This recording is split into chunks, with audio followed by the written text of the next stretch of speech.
Okay, so now that we kind of know what complex numbers are, we want to talk about what calculations we can do because they're a set of numbers, and so we can calculate with them much like we do with the real numbers, right? We're kind of talking about this because it flows really nicely from 5.5, the intro. We still need to go back and talk about 5.7 and 5.8. We'll get there. Okay, so we talked about what complex numbers were. We know that I is the square root of -1. That's what I equals. That's how we introduced them. That's how they come into play, is when we have square roots and negatives. Okay? So what we have here is the first thing we can do is we can graph. And every complex number, a plus bi, well, a and b give us an ordered pair. They give us the ordered pair, ab. So for example, let's say we had 3 minus 2y. Let's say that was a complex number that we wanted to graph. Well, a here is 3, and b is -2. 3, -2. And so we can plot this on our coordinate plane, right? The real axis serves as the x-axis. Now, normally if we were going to graph a number, we would just put it on a number line. But now our number has two parts, real and imaginary. The y-axis serves as in the imaginary. Okay? Graphing complex numbers on this type of plane is not a Cartesian plane, not by Descartes. This is actually called an Argand diagram from the mathematician Argand.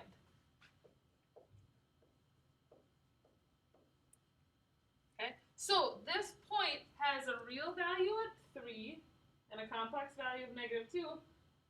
So we graph 3, -2. Okay? Just really quickly, here's a couple other examples. -6 plus 2y, left -6, up 2.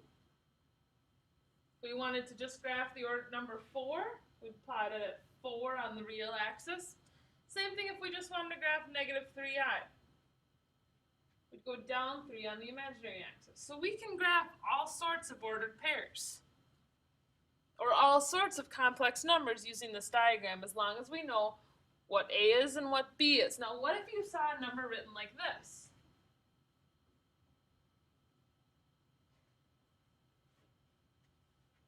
(7i minus 2). That's not written in AB form, but we need to remember that a is the real part and b is the imaginary part. So really, this is the ordered pair, -2, +7, and we can still graph that. -2, +7 is going to be way up here, right? So any imaginary number that we can think of is plottable. We can plot them all. Just graphing a number, talking about where it lives in terms of space, right? By using this Argand diagram. Okay, so it's one, and this isn't really an operation, I get that, but it's kind of an operation. Graphing is a thing we can do with numbers, and so we're graphing complex numbers here. Now, the second thing we can do is do the absolute value. Absolute value, if you think, is the distance from 0. A number's distance from 0. But for complex numbers, 0 is actually the ordered pair. 0, 0. A is 0, b is 0. So if we want to find the distance from 0 that a point lives, let's say we wanted to take the absolute value of 3 plus 4i. That point lives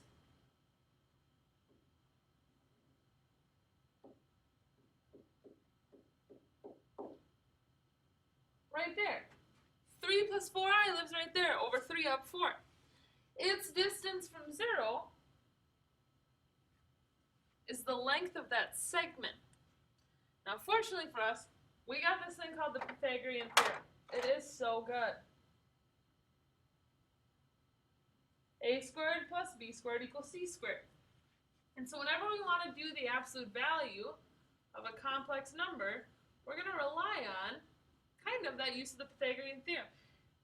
The a tells us how far we are from 0 on the real axis. The b tells us how far we are from 0 on the imaginary axis. And so to find that distance, we would do 3 squared plus 4 squared. And that would equal what we're trying to find.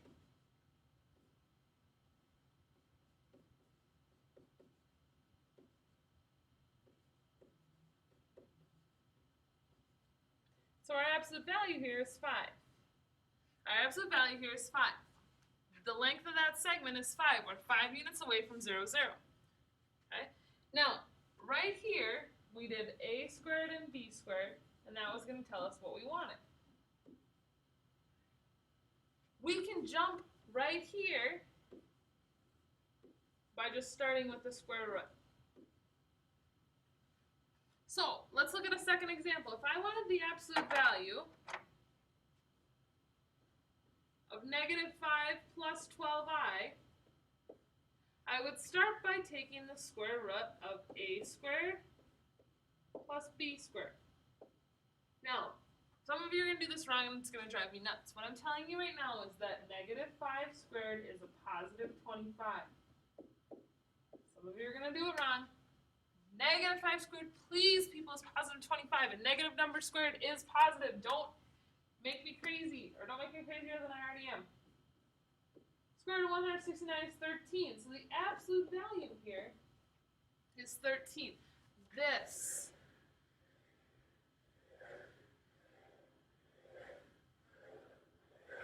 I can keep circling it. That's important. That really should go in your notes. In order to calculate the absolute value of a complex number, you need to be able to do the square root of a squared plus b squared.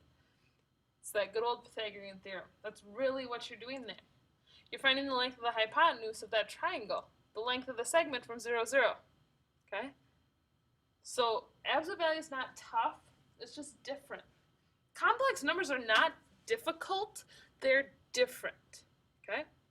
When we talk about what we talk about next, which is adding and subtracting, you'll see that some more. So let's take a quick look at how we add and how we subtract. Adding is pretty easy because it's all about collecting your like terms. Let's say I wanted to add -3 minus 7i plus 6 plus 2i. Like terms, real part and imaginary, okay? Like terms being real, what's real? What's imaginary? -3 and 6. Well, when I add those together, I get positive 3. -7i plus 2i. When I put those together, I get -5i. We can almost treat I like a variable. It's not a variable. I is a number, but it has some variable properties. Okay? Just really quickly, here's another example.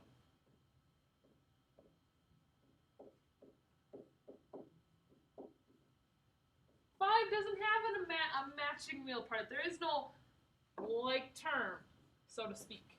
So it's just going to stay as 5. 4i and -3i is a positive 1i. Notice in everything we've done, it's always ending up a plus bi, a plus bi. For subtracting, we got to distribute, and then we can collect our like terms. That's what's going to make this a little bit easier. Okay? 7 minus 5i minus 2 plus 3i. Now the first thing I ask you to do is to distribute. I want you to take and put this negative in.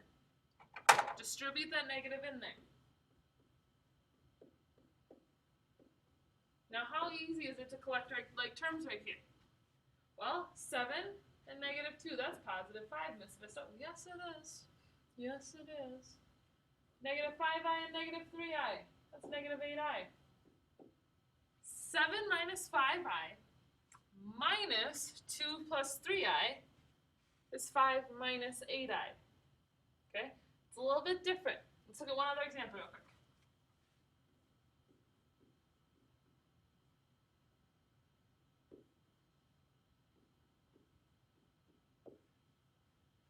Okay, so we got 6 plus 2i minus 4 minus 2i because of that good old distributive property.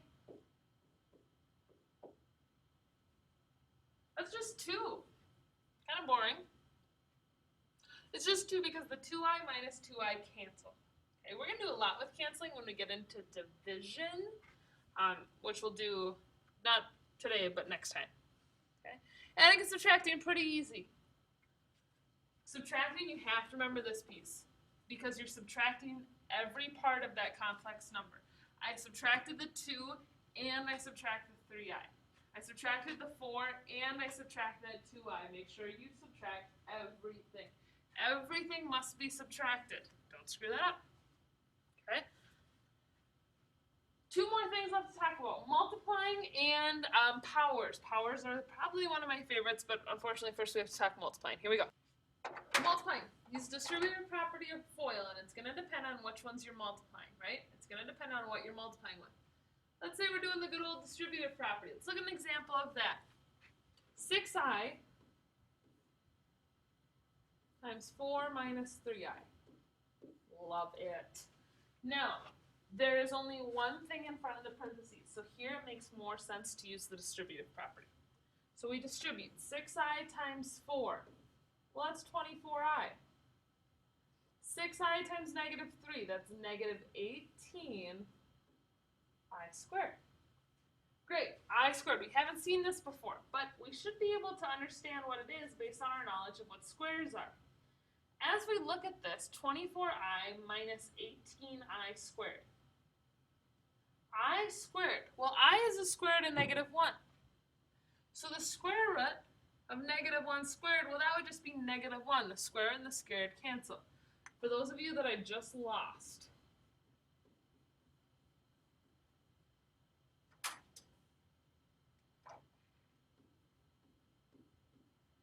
look at right here. Look what this is. This is what I equals. So when we square that, that's just going to kick out a negative 1. I squared is negative 1. So what we end up with here is 24i plus 18, because negative 18 times negative 1 is a plus 18.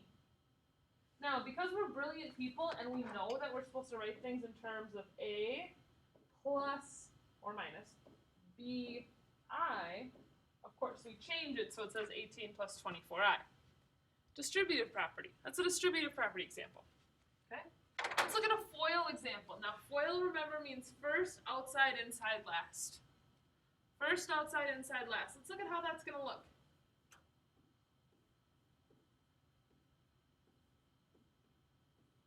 It's 2 minus 3i, 6 minus 2i. We're going to multiply them. We see binomial. 2 things times 2 things. First, 2 times 6 is 12. Outside. Inside. Last. 2 times 6 is 12. 2 times negative 2i is negative 4i. Negative 3i times 6 is negative 18i, and negative 3i times negative 2i is a positive 6i squared. FOILs. Now we got to clean it up because right now it looks bad. 12. Negative 4i and negative 18i makes negative 22i. Just like we just talked about, when we see I squared, we replace it with negative 1. Okay? So, 12 minus 22i minus 6 is 6 minus 22i. There it is. That's how we use FOIL. Okay? And this one, love it, is in a plus bi form, so we're good. One last thing to talk about it. Let's get that done real quick. Okay, exponents. Now, if I were you, before you do anything else right now, I would write this down somewhere in my notes. I to the first is I squared is negative 1. I to the third is negative I, because it's I to the first times I to the second to get I to the third. And I to the fourth is 1. And so what we have here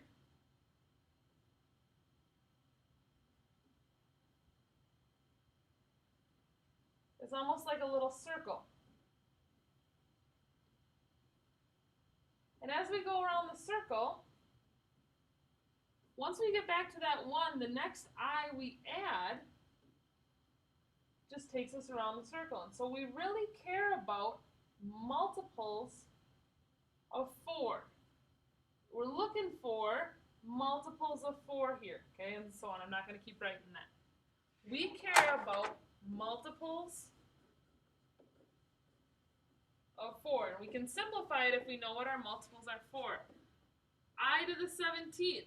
Well, that's I to the 16th times I to the 1st. The multiple of 4 cancels. I to the 1st is just I. That's exponents. We'll definitely practice.